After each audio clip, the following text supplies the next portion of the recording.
Hello and welcome to episode 252 of the official EstablishTheRun.com podcast. My name is Adam Levitan. I am one of the co-founders here at ETR, and we are coming off of a breakfast narrative is our king kind of week. Yes, that's right.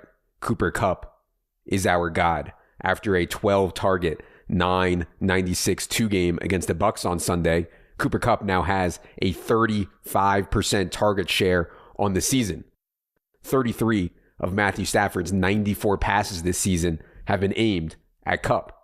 He leads the NFL in catches, receiving yards, receiving touchdowns. Just absolutely insane.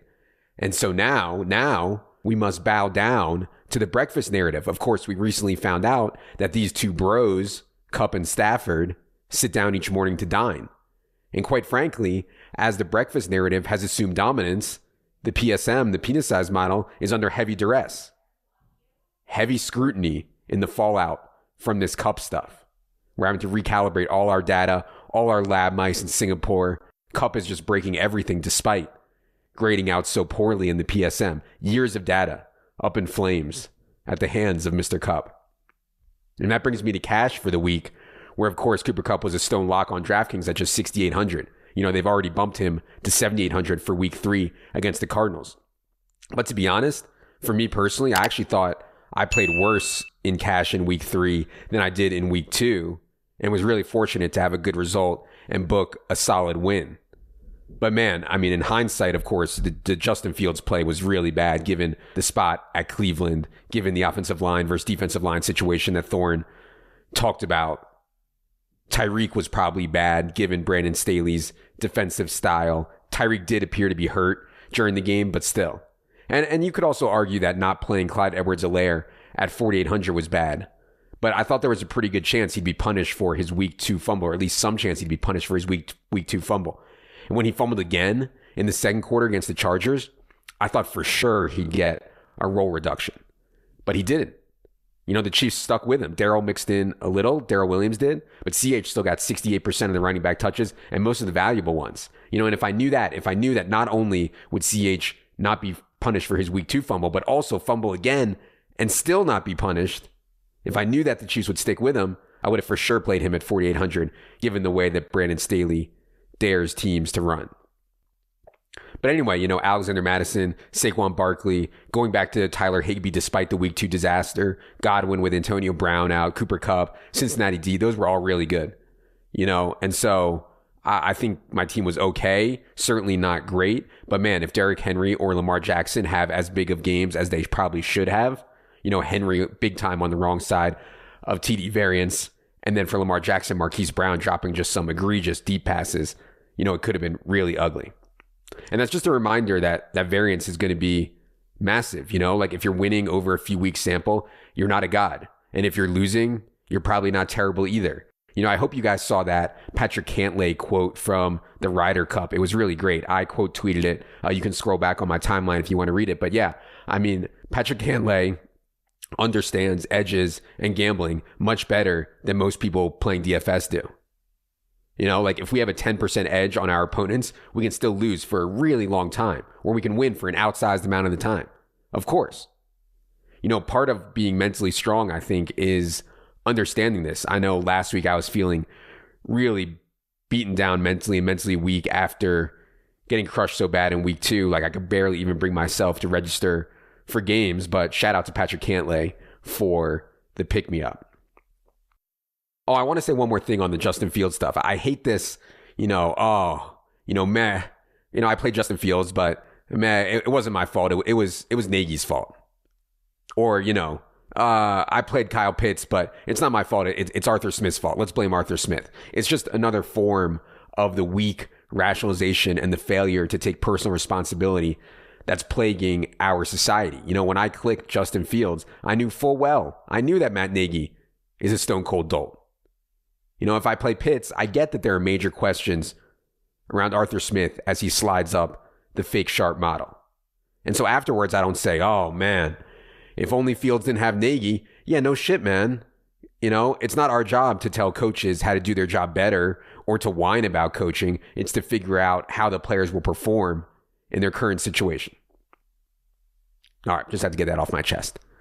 Tournaments. So for tournaments, I mean, Leone had a huge week. Dink had some really good sweats. A lot of ETR people were in the mix and winning. I think it was the kind of week that set up well for the way we like to play tournaments, as the guys talked about on their tournament review Monday. I want to focus on the Josh Allen doubles because I thought it was really sharp. I mean, first of all, what types of quarterbacks can have true slate breakers? Obviously, the way Josh Allen plays is just the absolute nuts for fantasy, and specifically on DraftKings, where it's full PPR as part of your doubles, and you get the 300-yard bonus. You know, the Bills have one of the NFL's highest pass rates over expectation. Josh Allen also has a very deep ADOT, average depth of target. He's also a runner. He's also a runner around the goal line. And then he was also only 700 on DraftKings, significantly cheaper than Lamar, Kyler, Mahomes. If you're looking at our projections, Josh Allen was the second best value at quarterback and the fourth best raw quarterback projection, but the highest projected ceiling raw. So yeah, the Josh Allen to Diggs and Manny, or Cole Beasley just made so much sense. We only had Josh Allen projected at 9% ownership. He came in at 7%. Diggs was 8%, Manny 5%. Then the bring back, I would have brought back with Terry McLaurin, but Leone and the Tilt Space guys brought back with Antonio Gibson. Either way, very good players at low ownership. So again, my point is that our goal in GPPs, we can win and be different structurally. It should never be the reason to play a dude is just because he's 1%. There's good players, really good players in these 13-game slates going overlooked, really good setups. Josh Allen doubles with McLaurin or Antonio Gibson is obviously a really good double and bring back, and nobody's playing it in a 13-game slate. We don't have to play some dust ball that's 1%. I personally had a couple decent GPP teams this week. I thought the Kirk Cousins doubles made so much sense. I talked about it on Sunday morning on the Last Minute Show. Get leverage off of Alexander Mattison and get access to the best game by a mile in our GPP game scores. Get access to DK Metcalf, who had underperformed so much so far as the bring back. Get access to Justin Jefferson, who was underpriced, to Thielen, who was very clearly the first read in the end zone for Kirk Cousins. Access to Tyler Conklin, who we talked about a bunch in the preseason and still has a really good role, as we saw, and for so cheap. And then on FanDuel, my God, it was just an absolute stone cold pick'em this week. I mean, if you played Alexander Mattison, who was 700 over minimum, and Saquon Barkley, who was 1,500 over minimum, you could literally just do whatever you wanted. I mean, I had a Justin Herbert double there with Big Mike Williams and Keenan. I sadly brought it back with Tyreek, so that was dusted. But my point is more on FanDuel. I mean, people can really hang themselves easier, which is kind of a double-edged sword. And what I mean by hang themselves is, like, if you didn't play Madison or Saquon Barkley in cash over there, like, you're just dead.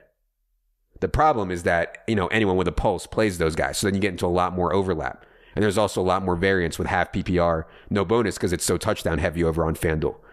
And that also means defense/special teams means more because the scores are lower. But yeah, I know I don't talk about FanDuel as much on here because I just don't think it's as interesting. But if you can game select well over there and find people hanging themselves, it's good for sure. All right, last thing I'll say here is that props. I mean, props have been a massive grind and a bit stressful as the openers are moving very, very, very fast. But I'm actually really enjoying it. Like fuck the books. It's like so good to bet a prop and see them move the line or take it down because they know that we stung them. Like they know that we got them. If you're a subscriber, please be sure in the Discord and in the props channel. I'm a boomer and it was hard for me to figure out how to get in the Discord also, but it's worth it. Check out the instructions in the drop down from the Our Team menu. All right, I have talked for long enough. Let's get to everyone's favorite portion of the program, the listener questions. Producer Luke, hit the theme music.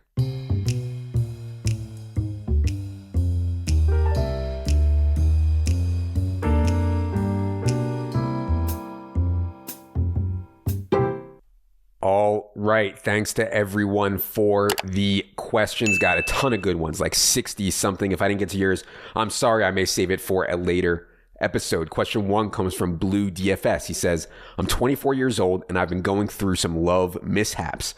What is one thing you know now about relationships or team sex that you wish you knew when you were younger? Would love to hear some insight from the god of the team himself. It's so funny. I mean, just like the light reference of me being a god of team sex, I mean, my friends who know me are just dying. Like, it's so absurd. I've always been total scared money around girls. Like, I mean, you know, like never raising the pot. Like, I had zero check raise bluffs in my range with girls. Zero light 3-bets pre. You know, just check call, you know, bet for value when it's obvious and I'm far ahead, but that's it. So for now, to people to refer to me as the god of the team, I mean, it's just the best. So yeah, you know, I'm sorry, Blue DFS. It sounds like you need some real advice in this whole thing. It's just a bit. I couldn't fathom anyone less qualified than me at giving you relationship, you know, or love advice. I'm sorry. I can't help. Question 2 from Alan Miner. He says, how do I watch football with casual fans? Every Harrison Bryant catch has me screaming MF and Mackey Award winner. Chase Claypool catches a ball and I say he really popped in the PSM this week. People are so confused. I just want to be normal. Yeah, Alan, you know, it's brutal, man. I want to be normal too. Like, I want to be one of the bros, you know, hanging out casually, watching some pigskin, rooting for the local team jersey color, you know, drinking some good old fashioned Budweiser. But obviously I can't, you know, and like, I feel bad. Like, I meet people, these dudes, you know, they know I work in football. So they're like, oh man, you know, who did you think would win this game? And I have to be like, well, you know, I really don't know. I don't have opinions on teams. And then I dive into this whole rant about how NFL lines are one of the most efficient markets you'll find. And Jerry can pick at 50% against the spread. And they start looking at me like I'm insane. And then they say, well, who's on your fantasy team? And then I have to be like, you know, I don't really play much season-long fantasy. And so at this point, you know, I'm just some like antisocial, you know, outcast, some freak. So yeah, the only answer, Alan, is to get an office, get there at 6 a.m. on Sunday, and don't emerge until after Sunday Night Football is over. It's really the only way to be safe. Question 3 from Guac is good. He says, would you rather play one lineup for $555 in a 300-person field or 37 lineups in a $15 buy-in 5K field? Yeah, I get this question or some variation of this question a ton. And typically it just comes down to a risk tolerance or a variance question. Obviously, if you make just one lineup for the week and you put it in all your GPPs or one GPP for the max dollar amount you're playing that week, your eggs are all in that basket. And that inherently is going to introduce a lot of variance in binary results. I think for most people, it makes more sense to just try to get as many shots on goal as possible. So if you want to play 500 in tournaments in a week, you play 10 $50 GPPs or 5 100s or whatever. You know, remember, these tournaments are so top heavy, even getting like 5th or 6th or 8th, it's just not good enough typically. You need first or at least top 3. So give yourself a bunch of chances to get first in different things and you'll probably get more enjoyment out of DFS. Question 4 from Adam Eisenberg. He says, is Alexander Mattison now going to be known as 90% Dalvin Cook? Yeah, I mean, obviously, it's not even a bit. Like, it's true. I mean, Mattison is good, but it's just a reminder of how insane taking a round 1 running back is in real life NFL. Like, Chuba Hubbard is going to be fine replacing Christian McCaffrey. Mike Davis was fine replacing Christian McCaffrey. Alexander Mattison gives you almost as much as Dalvin Cook would have given you. Fucking Peyton Barber, you know, comes off the street and can do what Josh Jacobs did. First round pick Josh Jacobs. Offensive line play, scheme is what matters. And the Vikings, the Panthers, they have it in their run game, man.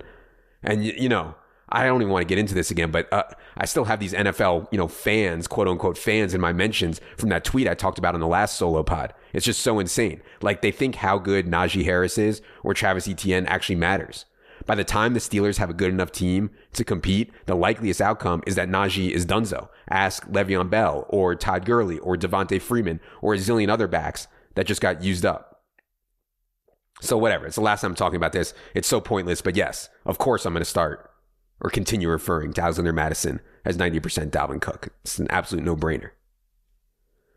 Question 5 from Z Bark. He says, now that you're out of the city, there are no more excuses left to not get on the golf train. Stop playing tennis and instead get the clubs out and hit the links. Why the hesitation? Yeah, a few reasons here. Although I did play once since I've been out here in Colorado. It's such a ridiculous story. So Dink was in town and I agreed to play with him, Wiggins, and Peter. And I haven't played since I was like, I haven't played golf since I was like 12 years old before this. So I don't have clubs, obviously. And Peter's like, oh, yeah, it's no problem. You know, the club has some clubs that you can use. And so I say, yeah, but I play lefty. Are you sure? And he's like, yeah, no problem. So of course, you know, it's an hour before tee time. And Peter realizes that the club doesn't have any lefties I can use. So we go to some golf store. We spend a zillion on clubs. You know, I have to have 3 woods and a fairway wood and 4 wedges and the latest driver and whatever the fuck else. It's a joke. And the clubs are used. That's the sick part. He picked out these used clubs and I fucking hate used shit. I mean, who knows what the last owner did with these clubs? I mean, people are such sick pups. And I could have gone to Dick's or whatever and gotten clubs, new clubs, for like half the price, untainted ones. And it's all a joke because I'm so bad. Like, I went out there, I lost at least 12 or 15 balls. I probably shot like 140 or something if we were keeping score. But thankfully, I had those 3 wedges. You know, what would I have done without a 60-degree wedge and a 90-degree wedge? I mean, then I might have shot 141 instead of 140. My God. So whatever. You know, now I have clubs. Great. And honestly, all joking aside, it's fun. I get it. You're out with the boys, you know, you smoke a little, you drink a little, you bust some balls, you gamble, you're outside. It's fun. I get it. And I do actually plan to try to get good, you know, take some lessons and play a lot more later in life. Right now, though, like I literally don't have 15 minutes, let alone 5 hours. And I'm not saying that to complain. You know, my life is obviously great and I have, you know, the most amazing life ever.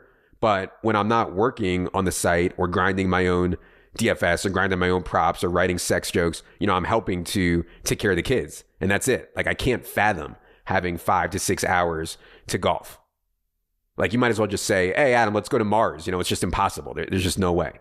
And on top of that, when I do get time, I mean, I just want to fucking battle, man. Like, I don't know what's wrong with me. I just want to go to war in tennis or basketball or something really athletic and competitive while I still can. I mean, I'm 39 now.